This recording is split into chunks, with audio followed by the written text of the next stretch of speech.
고린도전서 2장 9절에서 16절까지 말씀 우리 한 목소리로 같이 읽겠습니다. 고린도전서 2장 9절에서 16절. 기록된 바 하나님이 자기를 사랑하는 자들을 위하여 예비하신 모든 것은 눈으로 보지 못하고 귀로도 듣지 못하고 사람의 마음으로도 생각지 못하였다 함과 같으니라. 오직 하나님이 성령으로 이것을 우리에게 보이셨으니 성령은 모든 것 곧 하나님의 깊은 것이라도 통달하시느니라. 사람의 사정을 사람의 속에 있는 영외에는 누가 알리요? 이와 같이 하나님의 사정도 하나님의 영외에는 아무도 알지 못하느니라.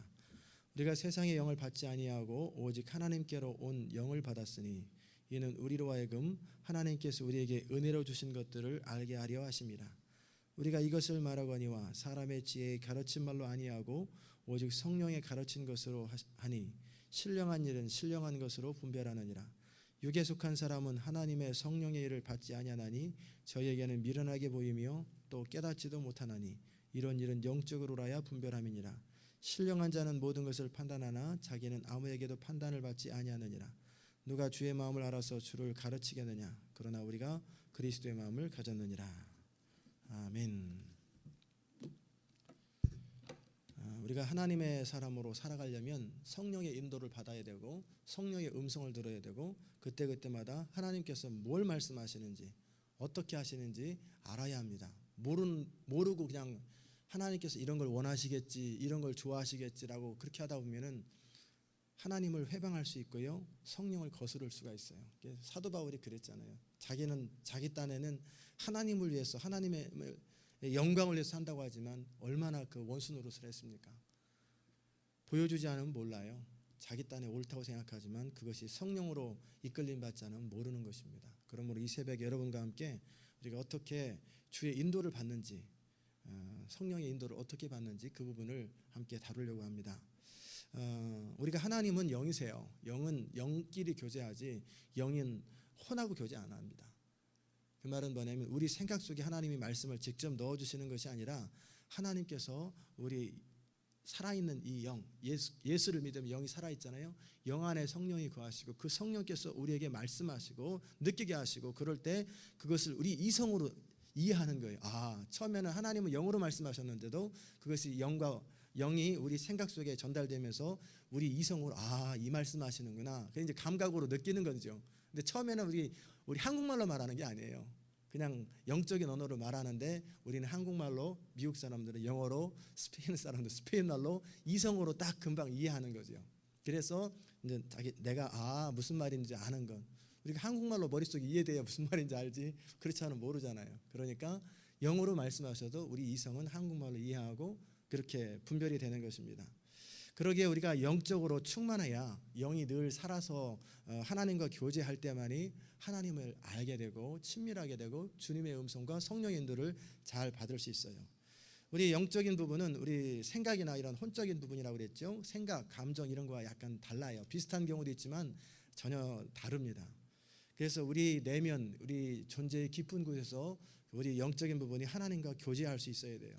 성경에는 그런 부분 표현이 많이 나오죠. 마음에는 원이로되 또는 중심에 하시고 예수님의 마음을 얘기하는 거예요. 그 중심에 하시고 저 약함을 중심에 하시고 내 마음이 깊이 탄식하며 또는 신령과 진정으로 예배할 때라. 그때 신령과 진정 심령의 통분이 여기사 나사로의 무덤가에서도 그랬고 심령의 통분이 여기사 또는 우상이 가득한 걸 보면서 사도행전에 보면은 마음에 분하여 거기다 영이라고 되어 있어요. 영에 분하여 또 사도 바울이 나는 이제 심령의 매임을 받아 하나님의 거룩한 부담을 느끼고 그럴 때 심령이라는 단어를 쓰고 내가 영으로 찬미하고 또는 지혜와 계시형을 나에게 주사. 그것도 영은 이렇게 우리 감정이나 어떤 생각이나 이런 느낌하고 좀 다르게 표현합니다. 이 영은 하나님의 뜻을 감각하는 것이에요. 하나님의 뜻을 느끼는 것 또는 직관이라고도 표현하기도 하고 하나님의 음성을 듣고 느끼고 확신하는 거예요. 내가 말로 다 설명은 못해요. 이거 왜 이래서 이렇고 저래서 저렇고 이성적으로 논리적으로 설명을 못해도 그냥 아는 거예요. 그냥 하나님의 뜻인지 금방 아는 것. 그것을 영이 직감한다. 그 다음에 또 안다. 그렇게 하는 거죠. 우리 영도 나름대로 다 느낌이 있고요. 욕망이 있고 그 다음에 생각이 다 있어요. 그러니까 그래서 영이 뭐 통분하고 뭐 느끼고 이렇게 다 하는 거예요. 그것이 이제 우리가 겉사람 안에 있기 때문에 이렇게 자연스럽게 겉사람으로 전달될 때도 우리가 실제 감정으로도 느끼는 것뿐이죠. 그러므로 크리스찬이 영으로 충만할 때, 즉 성령이 우리 안에서 충만하게 역사하면 우리 영이 강해지고, 영은 그 속사람을 말하는 거예요. 우리 영이 강해지고 그럴 때 감각이 생깁니다. 예수 처음 믿을 때는 안 믿는 사람은 아예 감각 자체가 없어요. 근데 예수 처음 믿거나 또는 신앙생활을 오래 하셨어도요, 이런 영적인 부분이 개발이 안 된 사람들, 늘 내가 이해돼야만 만족하고 내 기분이 좋아야만 만족하고 다 이렇게 살아가는 사람들은 영적 감각이 없어요. 20년 30년 지나도 무슨 말인지 못 알아들어요. 육에 속한 사람, 지난주에 말씀한 것처럼. 그러나 이 부분을 늘 개발하고 발전시킨 사람, 뭐 개발한다고 그래서 무슨 말을 하냐면 내가 뭔가 노력하고 그런 것도 있지만 늘 하나님 말씀하심에 기다리고 순종하고 주님 말씀하시면 아멘하고 받아들이고 이런 태도를 가지고 순종하고 단순하고 어린 마음, 어린아이와 같은 그런 마음을 가지고 늘 살아가는 것을 영적으로 충만해진다, 그런 얘기죠. 그래서 하나님 뭔가 우리에게 말씀하시면 내가 이해 안 되면 아닌가 보다 탁 저리 치워버리고, 하나님 뭔가 말씀하시는 걸 느끼는데 내가 이성이 안 맞거나 기분이 안 좋으면 안 해. 이렇게 늘 거역하는 사람들, 늘 내 이성으로 항상 판단을 하고 잣대를 재는 사람들, 그리고 내 어떤 감정과 기분에 따라서 움직이는 사람들이 영이 개발 안 됩니다. 그러면 시간이 오래 가도 그 사람은 늘 자기 이해되는 수준 이상은 못 살아요. 그러니까 자기 능력 안에서밖에 못 살아요. 그리고 자기 어떤 감각 수준밖에 못 살아요. 그러나 우리가 하나님 앞에 어린아이처럼 주님 말씀하시면 그게 진짜인지 아닌지 순종해보면 알 거 아니에요. 순종해보면 그것이 열매로 나타나고 결과로 나타나는데 아예 처음부터 안 한단 말이에요. 그러나 이제 순종하고 그러다 보면 이게 진짜 되네. 나는 이게 그럴 것 같아서 그랬는데, 처음에는 잘 모르니까 그럴 것 같아서 순종하는데 진짜 이루어지는 거예요. 벼랑간 여러분이 아침에 일어났는데 왠지 그냥 느낌이라고 표현하긴 못해도 뭐 어떤 일을 해야 될 것 같다는 강한 부담이 있어요. 무슨 일을 해야 될 것 같고 무슨 컨트랙을 맺어야 될 것 같고 그런 부담이 있는데 뭐 느낌이겠지 탁 무시하고 맨날 그런 걸 거절해요. 그러지 말고 어떻게 보냐면 해보는 거예요. 진짜인가 아닌가. 저는 그러거든요. 그것이 진짜 하나님이신 부담인지 아니면 내 느낌인지를 실제 해보는 거예요. 자꾸 그런 추라이를 하다 보면 뭐가 느끼냐면 이게 내 생각인지 감각인지 아니면 하나님의 부담인지 금방 이게 캐치가 돼요. 그것도 10번이면 10번 다 맞으면 그게 내 생각이겠어요? 내 느낌이겠어요? 하나님은 바로 우리 영 안에서 우리에게 부담을 주시고 영 안에서 느끼게 하시고 영 안에서 어떤 직관이라고도 표현할 수 있는 것처럼 우리를 인도하세요. 자꾸 순종하다 보면 영이 개발돼요. 계속 개발되면서 민감해지고, 그 다음에 이제 그렇게 말씀하시고 이제 세미한 음성이라고도 그러죠. 엘리야에게 말씀하신 세미한 음성으로. 근데 어떨 때는 처음에는 음성으로 안 들려요. 왜냐하면 영과 혼이 자연스럽게 개발이 안 됐기 때문에 뭔가 그런 것 같다, 뭔가 그럴 것 같다, 이런 느낌도 아니고 뭐 애매한 그런 게 있지만 해보는 거예요. 근데 이게 개발되면 이제 음성으로 정확하게 들리고 어떻게 들릴지 선명하게 들리죠. 이게 개발된 사람들하고 처음에는 왠지 그럴 것 같다, 왠지 뭐 이렇게 말씀하시는 것 같다, 그럴 때 그걸 순종해보는 거예요. 그럼 결과 보면 알잖아요. 결과를 자꾸 점검해 보면은 이게 그냥 내 생각이었는지 내 느낌이었는지 하나님의 음성이었는지 알게 되지요. 우리 생각은 어떻게 하냐면요, 무슨 기뻐할 만한 일이 있을 때 기뻐하고 슬퍼할 만한 일이 있을 때 슬퍼하고, 이런 우리 감각은 그래요. 어떤 항상 조건이 있고 이유가 있단 말이에요. 이건 우리 생각이나 감정은 항상 그런 식으로 반응합니다. 그런데 영적인 감각은요, 외부적인 아무런 기뻐할 일이나 슬퍼할 일이나 어떤 조건 이유도 없는데 그냥 기쁘거나 그냥 탄식이 되거나 아무런 조건과 상황과 상관없이 그냥 막 느껴지는 거예요. 왜냐하면 우리 안에서 성령이 기뻐할 때는 같이 기쁘고, 성령이 슬퍼하고 화가 날 때는 성령도 화가 나시거든요. 거짓과 불의를 바라보면 성령이 분노하세요. 그럴 때 우리 안에 근심이 있고 탄식이 있는 거예요. 그렇게 우리가 그 성령과 민감하게 교제하는 것, 그걸 영을 개발한다, 속 사람이 강해진다 그러는 거예요. 우리가 영을 따라 사는 것, 그것은 우리 안에서 역사하시는 성령을 따라 사는 것을 말해요.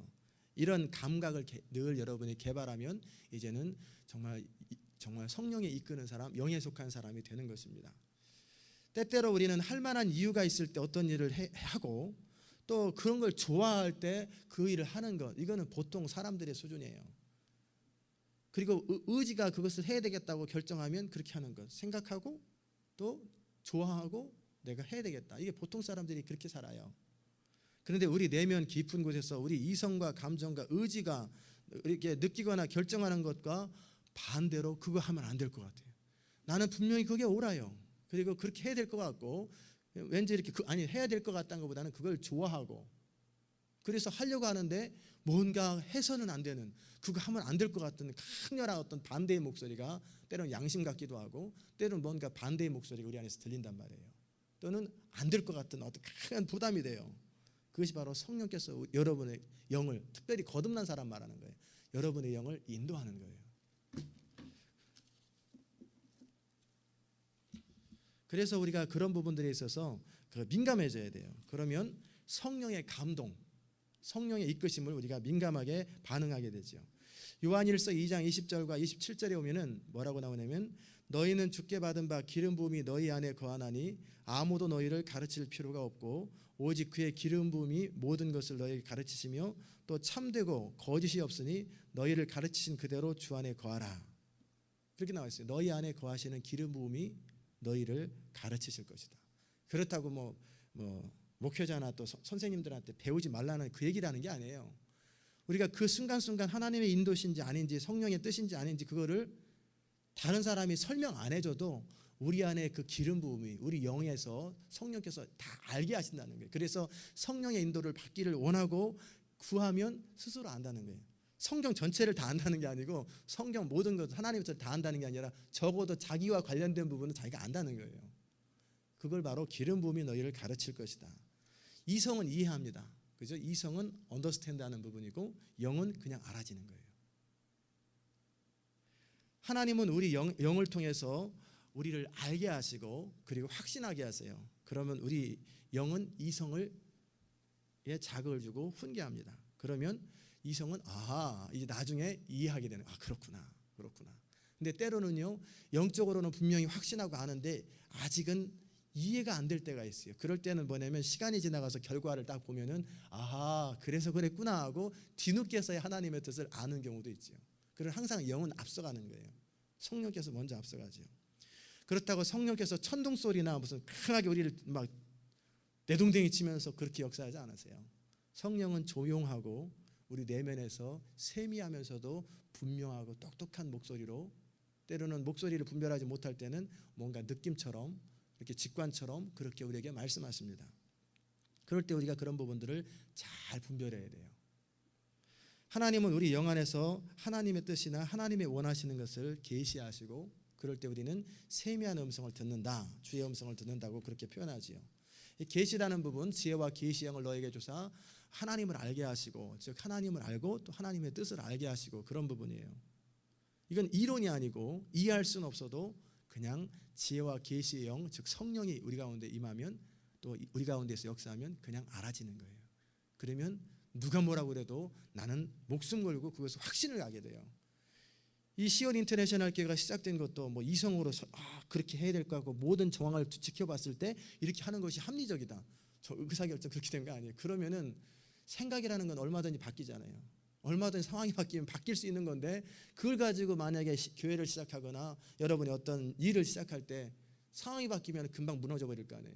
반대가 심해지면 아닌가 보다. 그때는 하나님의 뜻인 줄 알았는데 아니네. 그리고 주저앉아 버리면 그만이죠.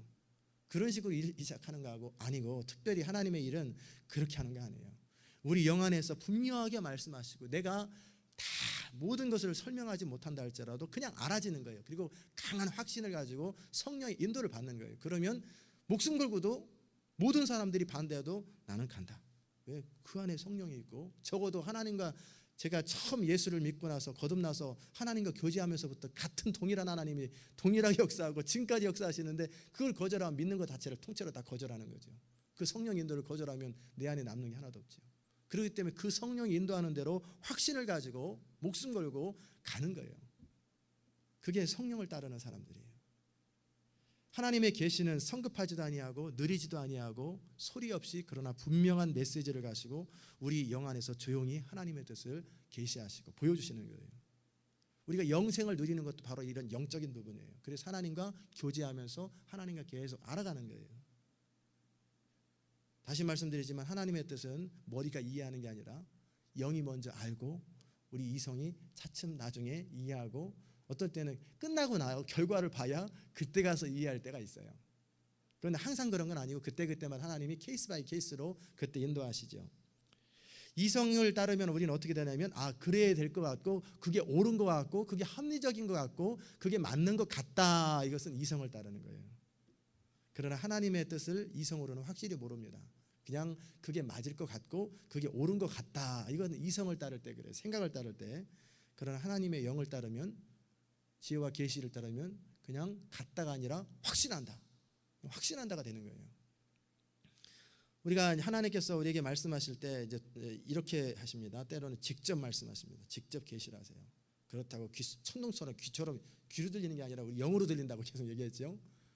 물론 어떨 때는 뭐 이렇게 하도 못 알아들으면 털수야 해가지고 이렇게 외부에서 들리고 남은 못 들어도 자기는 들릴 수도 있겠죠. 그렇게 인도도 해요. 가끔씩은 어쩌다 한번 평생에 한두 번 정도는 그냥 일반적인 경향은 아니고요. 하도 못 알아듣거나 또는 급할 때는 그렇게 하시도 하지만 우리 영 안에서 하나님이 직접 말씀하세요. 그런데 이제 영적으로 아직 익숙하지 않거나 잘 모를 때는 어떻게 하냐면 어떤 우리 삶에 내가 이 문제를 어떻게 해야 되는지 이 가게를 어떻게 해야 되는지 그때 필요를 가지고 하나님께 나아갑니다. 하나님 이건 어떻게 하면 좋겠어요? 이 비즈니스는 어떻게 하면 좋겠어요? 이 지금 건축 문제는 어떻게 하면 좋겠어요? 이렇게 문제를 가지고 필요를 가지고 하나님께 나아가서 주의 음성을 듣는 방법도 있고요. 아니면 그보다 더 하나님과 더 친밀하면 또 때로는 하나님이 그냥 문제 가지고 가기도 전에도 그냥 이거 해라 저거 해라 그냥 말씀해 버리세요. 그게 이제 하나님의 인도를 받는 방법 중에 하나죠. 그러나 이제 영적으로 하나님과 친밀하지 않은 사람은 그런 식으로 내가 문제와 필요를 가지기 전에 그냥 직접 말씀하기는 잘 안 하세요. 이제 그만큼 하나님과 친밀해져야 돼요. 그러나 아직 그렇게 친밀함이 없거나 또는 때를 따라서 우리의 필요에 따라서 이제 우리 어떤 필요를 가지고 나갑니다. 하나님 이거 어떻게 하면 좋겠어요? 주님 말씀해 주세요 하고 잠잠히 기다릴 적에 여기서 주의사항은 헷갈릴 수 있다는 거예요. 아직 영적으로 어리고 영적으로 분별하는 것이 약하기 때문에 내 어떤 필요가 있고 이 문제가 있고 그러면은 자꾸 자기 스타일로 그냥 막 해석해버리고 자기 원하는 대로 듣고 싶어해요. 그러다 보니까 내 생각을 내 느낌을 또는 내가 추구하는 충동을 하나님의 뜻으로 착각하고 헷갈릴 수 있어요. 결과 지나 보면 알아요. 그리고 또 그것이 이렇게 하나님의 뜻인가 보다라고 자기는 막 받아들이려고 하는데도 우리 양심이 우리 영 안에서 왠지 아닌 것 같고 죄책감을 느끼면 이건 아닌 거예요. 하나님의 뜻이 우리 가운데 계시될 때는 평강이 있고요. 확신이 있어요. 근데 아닌 것 같고 왠지 부담스럽고 죄책감인데 내가 좋아하니까 그냥 막 우기는 거예요. 아니야 할렐루야 믿습니다 막 그냥 어거지로 나가는데 우리 안에 계속 아닌 것 같은데도 그냥 버텨요. 그러면 그 결과 보나마나 뻔히 안 됩니다. 하나님 뜻 아니에요.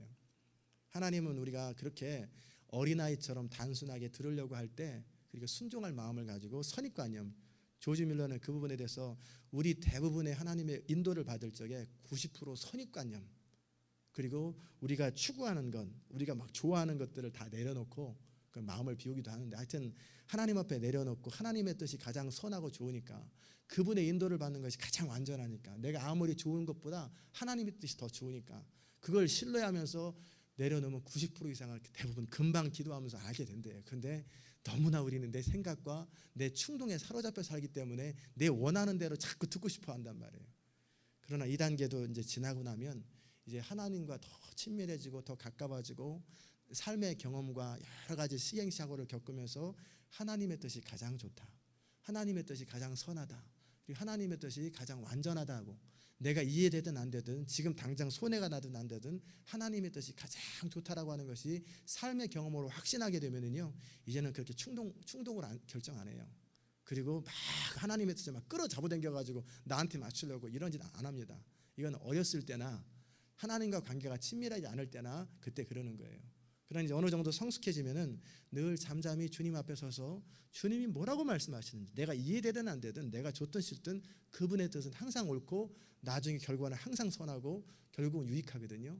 그걸 늘 경험한 사람은 그런 선입관념 자체가 웬만하면 없어요. 그냥 가만히 이렇게 있다 보면은 주님께서 직접 말씀하시든지 아니면 필요에 따라서 어떤 문제 앞에 있을 때 어떻게 해라 말씀하시죠. 우리 영 안에서 성령께서 직접 말씀하시는 거예요. 하나님 역시도 우주 만물이 처음 창조했을 때야 그렇다 치지만 계속 변화되는 우주 만물 우리 머리털 빠져가는 것 이런 것들을 어떻게 다 쓸까? 그때그때 이성으로 다 이해할까? 아닙니다. 하나님은 또 영이시기 때문에 그 영으로 다 이해해버리는 거예요. 영으로 다 그냥 금방 아는 거예요. 그냥 뭐지 생각하고 고민하고 뭐 계산하고 할 거 없이 그냥 한 번에 다 알아져 버리는 거예요. 하나님은 그렇게 모든 만물을 아십니다. 마찬가지로 우리가 영이 살아있고 거듭나게 되면 그렇게 하나님을 닮아가는 거예요. 그래서 하나님을 더 깊이 닮아가면 이제 그 점점점 그 영적인 세계가 눈에 보이고, 그래서 아까 찬송 불렀던 것처럼 성령이여 우리의 눈을 열어주소서 할 때 이 육안을 열어달라는 게 아니라 영안을 열어달라는 거예요. 그리고 듣게 하소서, 주의 음성 듣게 하소서, 말하게 하소서, 그 기도하고 사모하는 거예요.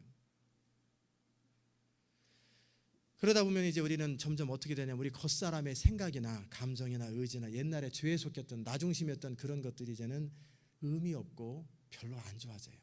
그거 해봐야 별것도 아니다.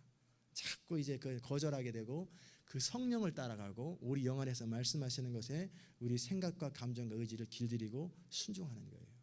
우리가 정말 하나님을 사랑한다는 것은 뭐냐면 하나님께 계속 길들여지는 거예요.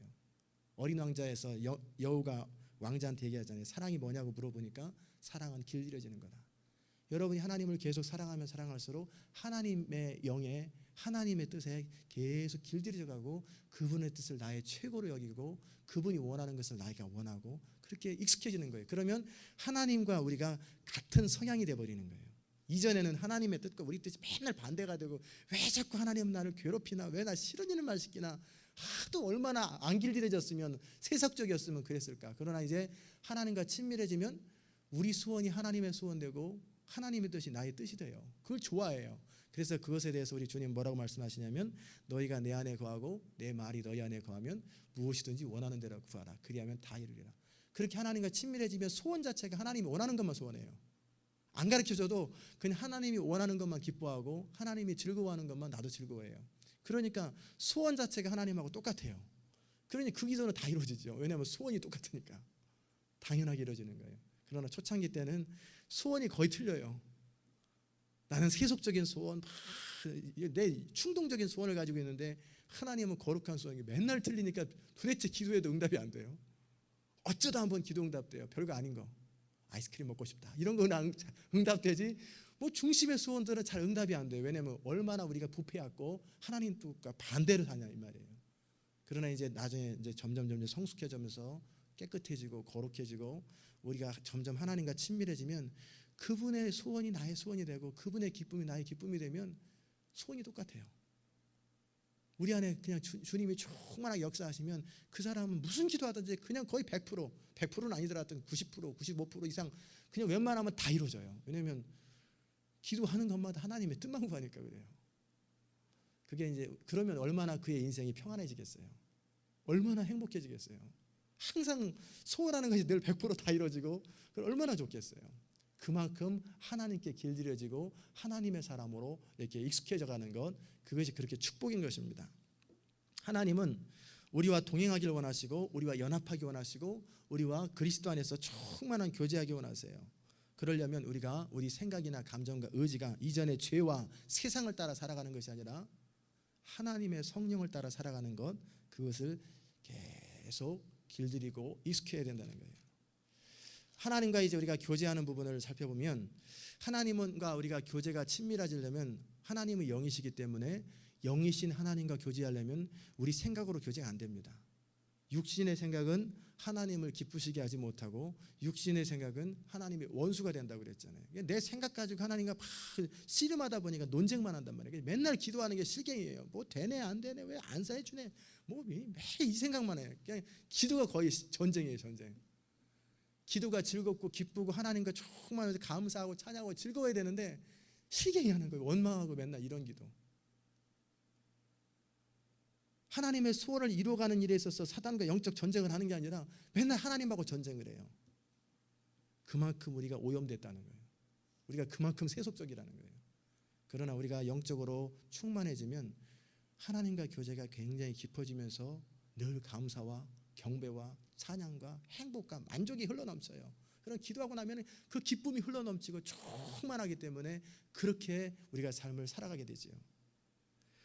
그러기에 우리가 하나님과 교제하려면 그분은 영이시기 때문에 우리 영이 더 개발되고 영을 따라야 돼요. 성령께서는 모든 것을 통달하시는데 우리가 거듭난 영만이, 안 믿는 사람은 하나님과 교제 못하죠. 거듭난 영만이 하나님과 교제할 수 있어요. 우리 스스로 합리적이고 아름답고 재밌다고 느끼는 것은 다 영이 아니에요. 다 우리 생각, 감정, 우리 의지, 이런 혼적인 부분인데, 이런 충동을 가지고 하나님의 뜻으로 생각하면 안 되고 하나님의 뜻을 거스릅니다, 대부분. 그러기에 하나님의 이 영적인 진리는 영적인 언어를 사용하는 거예요. 영적인 언어는 성령 안에서 영으로 서로 교제하는 거예요. 그것이 우리 나중에 이성으로 다 이해가 되기 때문에 한국말처럼 느껴지는 것뿐이지, 사실은 한국말 이전에 영적인 언어가 있는데 저도 몰라요. 그걸 방언으로 하기도 하고 뭐 이렇게 하기도 하지만, 그 영적인 언어는 도대체 무슨 언어인지 하늘나라 언어로 대화하겠죠. 영적인 언어로 느껴지겠죠. 그런데 한국 사람에게는 한국말로, 일본 사람에게는 일본말로 이성으로 이해될 뿐인 거예요. 그래야 우리가 무슨 말인지 우리 마음이 무슨 뜻이구나 알아야지. 도대체 맨날 기도는 하고 뭐 교제하는데 뭐가 뭔지 전혀 모르겠다. 영은 충만해지는데 뭔가 감동은 있는데 뭔 소리인지 모르면 답답해서 못 견디기 때문에 우리 생각에 이해될 수 있도록 하나님이 말씀하시는 것입니다. 우리가 영인지 우리 생각 또는 혼인지를 구분하는 부분에 있어서 십자가, 보혈과 관련돼서 뭐냐면, 우리 생각이나 우리 경험이나 이런 부분은 십자가를 싫어합니다. 그러나 우리 영은 십자가를 기뻐해요. 십자가는 우리의 모든 경험과 능력을 다 무시하는 거예요. 우리의 모든 인간적인 것들을 하나님은 멸하십니다. 십자가는 너는 무능하다라는 것을 확실히 선언하는 거예요. 네 힘으로 의로워지거나 네 힘으로 뭔가 선을 행할 수 있거나 네 힘으로 하나님의 뜻을 이룰 수 있다면 그리스도의 십자가는 의미 없는 거예요. 그러기에 십자가 앞에 계속 나가면 나갈수록 점점 우리의 무력함과 한계와 우리 어떤 이성적인 것, 감각적인 것, 이 세상적인 것이 아무것도 아님을 점점 느끼면 느낄수록 점점 십자가 앞에 가까이 가게 되고 십자가를 사랑하게 돼요. 그게 바로 보혈의 은혜예요. 보혈의 능력이에요. 보혈이란 말은 십자가란 말하고 거의 동일한 거예요. 예수님이 십자가에 흘려주신 피를 그냥 십자가라고 표현할까 하다가 좀 더 강렬하게 표현하려고 보혈이란 단어를 썼을 뿐인 거예요. 그러기에 이런 사람들은 점점 영적인 세계를 추구하고요, 하나님의 성령을 늘 따르고, 왜 내가 부족하고 내 안에 아무것도 없기 때문에 점점 하나님을 추구하고 하나님의 성령을 따르게 되니까 영적인 친밀한 교제가 깊어지는 거죠. 이성은 아이디어를 짜내고 막 생각을 하고 궁리를 하잖아요. 근데 영은 그렇게 하는 거 아니에요. 그냥 하나님 앞에 잠잠히 머물러 듣기 원할 때 성령이 그냥 가르쳐 주는 거예요. 이성은 논리적으로 이건 이렇고 이건 그렇구나 해서 막 터득하고 뭔가 이렇게 터득하는 느낌이 있지만, 영은 그냥 한 번에 통째로 다 알아버리는 거예요. 그러니까 논리적인 과정을 통해 설명하는 게 아니라 그냥 한 번에 다 알아줘 버려요. 모든 진리를. 성경 전체가 아니라 그 부분에 대한 진리를 그냥 그렇구나 그냥 한 번에 그냥 느껴져 버리는 거예요. 근데 이성은 이건 이렇고 이건 이렇고 이건 그러니까 이래서 이렇고, 이게 다 과정이 필요하잖아요. 근데 영은 그냥 한 번에 즉시에 하고 알아져 버리는 게 영적인 일입니다. 성도는 이 영 안에서 하나님의 계시를 기다리는 법을 배워야 돼요. 그래서 신령한 사람은 모든 것을 다 판단하나 자기는 판단받지 않는다고 그러잖아요. 왜? 그 사람은 성령만을 의지하기 때문에 그래요. 성령을 의지하고 성령을 기다리는 법을 알기 때문에. 고린도 교회는 우리가 이미 배운 대로 많은 은사와 구변과 지식이 충만했어요. 그런데 그들을 향해서 사도 바울은 영적인 어린아이다. 은사가 뛰어나, 예언의 은사, 방언의 은사, 별의별 은사가 다 있어요. 외적인 성령의 은사가 잔뜩 있어요. 그리고 지식도 탁월하고요, 말도 잘해요. 근데 그들을 향해서 어린아이다 그랬어요. 그러면 그 차이가 뭡니까? 왜 그럽니까? 어린아이라고 그러는 것. 병도 고치고 예언도 하고 별거 다 하는데 어린아이라고 그러는 이유가 뭡니까? 그들은 영 안에서 성령과 교제하는 것, 그리고 겉으로 드러나는 어떤 성령께서는 필요에 따라서 그렇게 하시기도 하세요. 내가 하나님과 그렇게 친밀하지 않아도요, 여전히 하나님을 거역하고 여전히 내 멋대로 살아도요, 필요에 따라서 말씀도 주시고요, 필요에 따라서 성령 역사도 허락하세요. 왜냐하면 그 사람보다는 그 필요가 있기 때문에 하나님이 그렇게 사용하시기도 하는데, 마치 자기가 충만한 것으로 착각하면 안 돼요. 그러다가 그 하나님이 사용 안 하면 그 사람은 그냥 아무것도 아닌 거예요. 그냥 하나님의 필요에 따라 그 사람을 그냥 사용했을 뿐인 거예요. 저도 그런 경험 많거든요. 하나님과 친밀하고 충만한 교제가 없어도요, 기적이 막 일어나요. 사람들이 거듭나고 변화돼요. 근데 자기가 충만한 것으로 착각하는 거예요. 이런 사람들에 대해서 어린아이다 그러는 거예요. 그런 어른은 뭐냐면 영적인 장성한 자는 우리 내면에서 성령 안에서 하나님과 친밀한 교제, 하나님의 음성을 듣고 하나님 앞에 머물고 그 충만한 교제가 흘러 넘치는 거예요. 그래서 하나님과 충만한 사랑의 관계가 깊어지고, 그리고 하나님의 뜻을 분명하고 선명하게 알고 늘 그분과 깊이 있는 교제를 나누는 그런 삶.